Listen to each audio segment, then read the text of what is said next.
Special edition of Sports for CLE continues from Mid-American Conference Football Media Days down at the Pro Football Hall of Fame in Canton. We're pleased to be joined by Joe Moorhead, head football coach of the University of Akron Zips. Coach, when you look at this year, third year at Akron, as you look back to when you took over and where you're at now as you get ready for the third season, have you seen the type of building that you would like? I think yes and no. Essentially, we took over a program that was completely non-competitive, won 3 total games in 3 years, and we've managed to win 4 and 2, and I've had 10 games decided by a touchdown or less, 5 of those by a field goal or less, and 4 of those in overtime. So we've gone from being non-competitive to being competitive and had a chance to win a bunch of games. But there's only a certain amount of time that you could talk about being close and moral victories, and we need to turn some of those close losses into wins.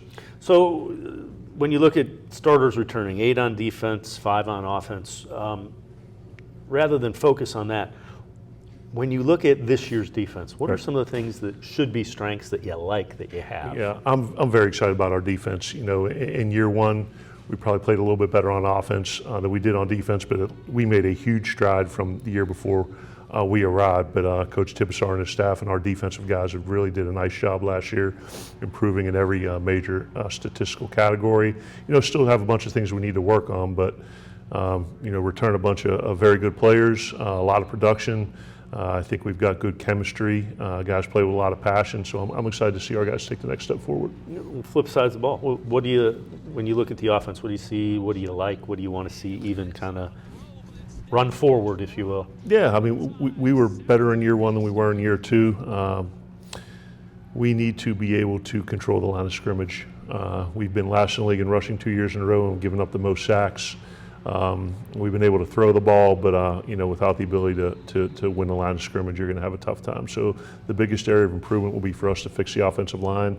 I think we've got quality depth across the board at all of our skill positions, but yeah, we got to work on that offensive line. And I know camp hasn't started. Who are some of the guys that you think could, take a step forward and really help out? Offensively, we got a great quarterback competition going on with Ben Finley and Taj Bullock. Alex Adams is a first team all league guy who was hurt for a majority of last season. So we're hoping to see him return to form. And then really across the board, we lost a lot of production. We have a lot of question marks, but great competition. Defensive side of the ball, we returned 8 and a ton of production, a ton of leadership, and I think the guys that we brought here today, Brian McCoy and Bennett Adler, are representative of what we want our players to be in the program, and a bunch of other really good guys across the board.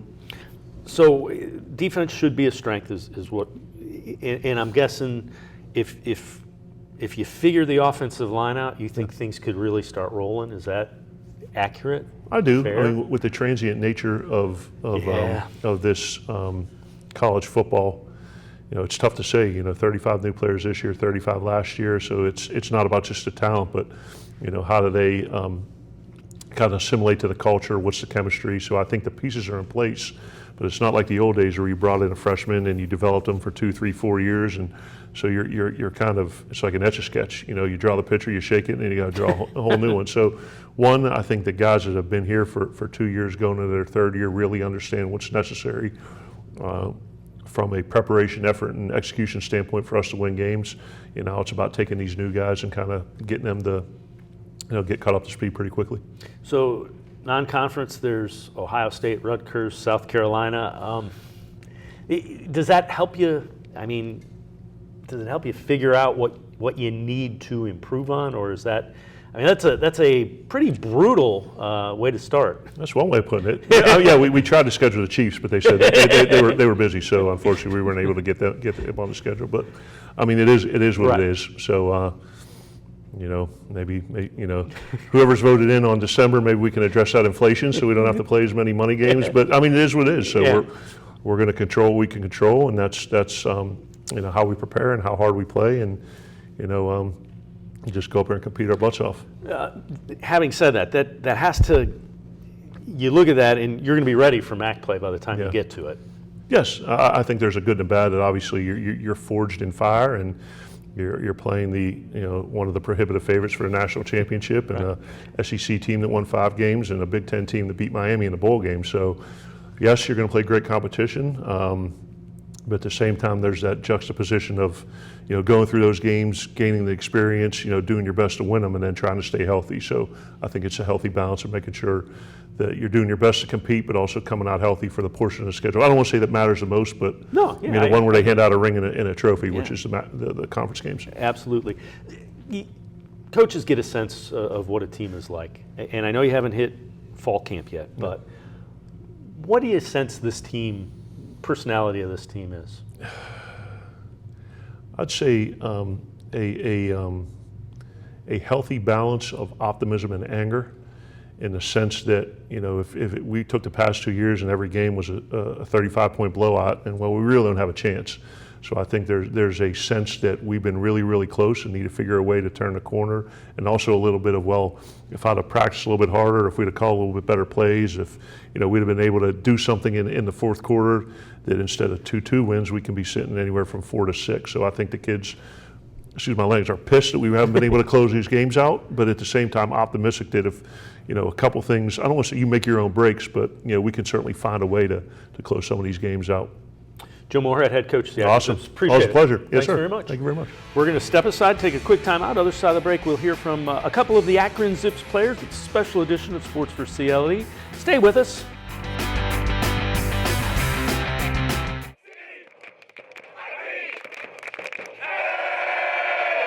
Come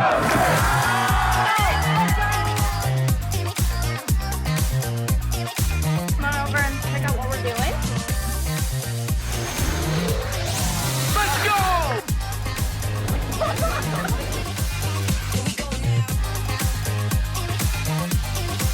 Here we go now.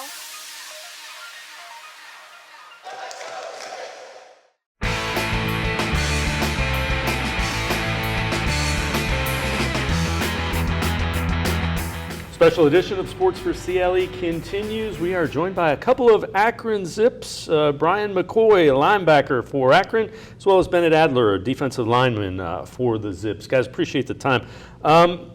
Let's talk a little bit about this defense. 8 defensive guys back, a lot of production. What do you expect this defense to do this year? What kind of defense can this be, Bennett? We really know how to. We're old enough to be able to control the game. We have a lot of returners. We got a lot of new guys coming in, and we really accepted them in, and they've bought into our culture. Same question for you, Brian. So with the returning guys that we have, they understand what it takes, and that's great when you have that. You got guys who understand what it takes to win. And now with the new guys coming in, we really just inflicted that on them and really just thrown all of that in them, gave them no time to, adjust. And the funny thing is, guys, they've accepted that challenge and they've taken it head on, which is really what's made us an even better defense than we were last year. So Coach said, the guys are kind of resolved and a little, he said, pissed off just about not being able to finish and being so close. How is that motivating? What does that do to you guys? We'll start with you, Brian. Yeah, it's very motivating. It's so motivating that you take it into every day. You take it into every rep. You take it to every meal. You take it to every recovery, and you take it to the practice. And most importantly, it's going to pay off in the game. And that's just what it takes. That's what we learned to know what it takes. Bennett, same question. Absolutely, that's really going to be the drive that's going to really force us to chase those W's this season. You guys have struggled in the one-loss column. I sense that you guys are confident that you can get that turned around a little bit. Is that accurate? Absolutely, yeah. We know what we have to do. It's the little things that are going to be the push over the edge this year. Same question, Brian. You confident that you can push that forward? Yes, sir. And I feel we're especially confident because, we've done it. We've trained it. We prepared to do it. So it's not just something that's just coming out of the woodworks. This is something that we visualize, we've done every day in practice. So therefore, we can have that opportunity to take it to the game and get that win, like you said. What's Coach like? It's his 3rd year at Akron. What's it been like playing for Coach Moorhead? It's been amazing. One thing I really like about Coach Moorhead is he never takes a step off. He never takes the gas off of us. One saying he says, good enough is the enemy of great. everybody wants to be great. Everybody wants to chase excellence. So nobody just wants to be good enough in this game. You really just want to be the best that you can be. And who would want to play for a coach that pushes you to do that? Same question. Yeah, absolutely. Coach is a straight shooter, which is what I love about him. If practice wasn't good enough, he's going to let us know about it. And I really appreciate that. And I think that's going to help us to know what we have to do better.